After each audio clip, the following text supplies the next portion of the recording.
Welcome to మీటి news. నేను ఇర్సాద్. ఒక Padmashri award గ్రహీత, ఒక రచయిత, ఒక అవధాని. ఆయన ఎవరో కాదు, గరికపాటి నరసింహారావు గారు. అంటే తెలుగు రాష్ట్రంలో తెలియని వాళ్ళంటే ఎవరు ఉండరు. ప్రభుత్వ పాఠశాలలో చదువుతున్న విద్యార్థుల పైన మధ్యాహ్నం భోజనం మీద ఆయన ఆసక్తికరమైన వ్యాఖ్యలు చేశారు. ప్రభుత్వ పాఠశాలలో చదువుతున్న విద్యార్థులకు మధ్యాహ్నం భోజనం ఎందుకు, గాడిద గుడ్డెందుకు అనే విధంగా చాలా దిగజారుడు మాటలు మాట్లాడారు. ఎందుకు గరికపాటి గారు ఇలాంటి వ్యాఖ్యలు చేశారు? తన ప్రవర్తనాలతోనే లక్షల మందిని ఆకట్టుకుంటున్న వ్యక్తి ఎవరైనా ఉన్నారంటే గరికపాటి. తెలుగు రాష్ట్రాలలో ప్రసిద్ధి చెందిన ఒక వ్యాఖ్యాత. అలాంటి ప్రసిద్ధి చెందినటువంటి గరికపాటి నరసింహారావు గారు ఇలాంటి ప్రభుత్వ పాఠశాలలో చదువుతున్న విద్యార్థుల పైన ఇంత దిగజారు మాటలు మాట్లాడుతున్నారు. నిజంగా ఆయన కావాలనే మాట్లాడారా, లేదంటే ఒక ఆలోచన విధానంతో మాట్లాడారా? నిజంగా మధ్య తరగతి కుటుంబాలు ప్రభుత్వ పాఠశాలలో చదువుకుంటారు. వాళ్ళకు తిననీకే తిండి లేక ఏదైతే అరకొర వసతులతోనే ప్రభుత్వ పాఠశాలకు వెళ్తారు. మధ్యాహ్నం భోజనంతో పాటు వాళ్ళకు చదువుతో పాటు పుస్తకాలు, యూనిఫాము అన్ని ప్రభుత్వమే భరిస్తుంది.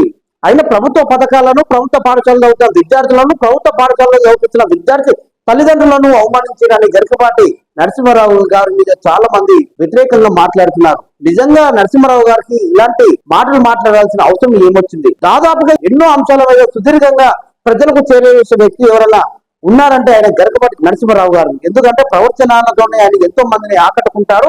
తన ప్రవచనాలతో ఎంతో మందికి సుదీర్ఘంగా తన ఈజీగా సమాధానం చెప్తాడు. అలాంటి వ్యక్తి ఇంత చిల్లర మాటలు మాట్లాడుతున్నారని చాలా మంది బాధపడుతున్నారు.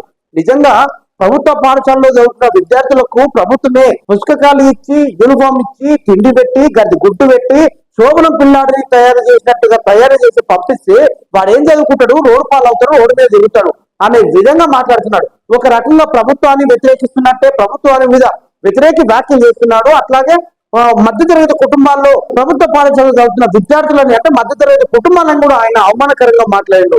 అంత పెద్ద మేధావి, పద్మశ్రీ అవార్డు గ్రహీత, ఒక రచయిత, ఒక అవధాని అలాంటి స్థాయిలో ఉండి ఇంత చిల్లరగా మాట్లాడుతున్నారని చాలా మంది ఆయన మీద అవాక్కులు చెవాక్కులు పెడుతున్నారు. సమాజానికి కావలసిన వ్యక్తి, సమాజంలో ఒక గౌరవంతో వేయాల్సిన వ్యక్తి ఎందుకు ఇలా మాట్లాడాల్సి వచ్చిందని గరికపాటి నరసింహారావు గారి మీద చాలా మంది కాంట్రవర్సీ వ్యాఖ్యలు చేస్తున్నారు. చాలా మంది ఎమ్మడి ఆయన మాట్లాడిన మాటలు, వ్యాఖ్యలు వెనకాల తీసుకోవాలని చాలా మంది డిమాండ్ చేస్తున్నారు. చూడాలి గరికపాటి నరసింహారావు గారు ఎలా స్పందిస్తారో. చూస్తున్నాను మీటింగ్ న్యూస్. నేను సార్.